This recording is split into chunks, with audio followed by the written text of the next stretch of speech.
We start off with news in the region.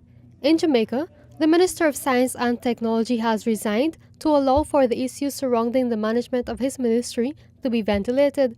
Dr. Andrew Wheatley's resignation came weeks after calls from the opposition and members of civil society for his removal over allegations of fraud, corruption and mismanagement at the state-owned oil refinery Petrojam and the National Energy Solutions Limited. Both agencies fall under his ministry. In his resignation letter, the embattled Wheatley indicated that there shall be a general performance review of the ministry in light of the questions that have been raised. In Trinidad and Tobago, a 17-year-old male student was arrested in connection with the chopping of his neighbor, Marvin Richards. Richards is said to be in a stable condition after sustaining injuries to his head, back, chest, sides, and elbows. Richards and the teen were involved in an argument when the boy went to his house, returned with a cutlass, and chopped his neighbor. The teen then ran away but was subsequently arrested. Brazil's three largest fuel distribution companies are under investigation for fixing prices at the pump, the police said on Tuesday, reigniting debate over potential collusion among gas station owners in Latin America's largest oil producer. Among the firms targeted by the probe are Petrobras and the Royal Dutch Shell.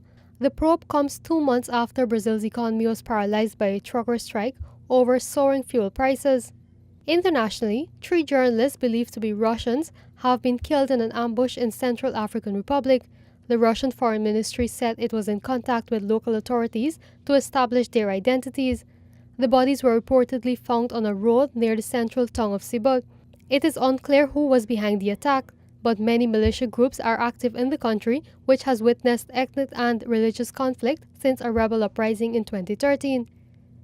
Zimbabwe is awaiting the results of its landmark elections, with both frontrunners saying they are confident.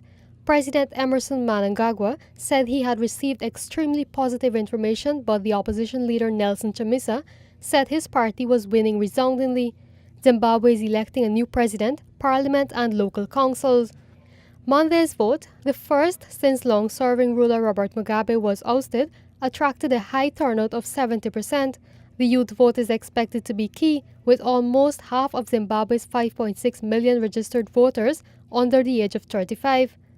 And in Indonesia, more than 500 hikers who were stranded on a mountain on the Indonesian island after an earthquake have been safely evacuated.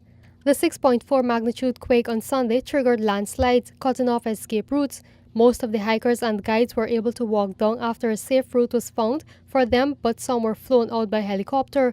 At least 60 people were killed in the quake and more than 330 were injured. Back to you, Avinash.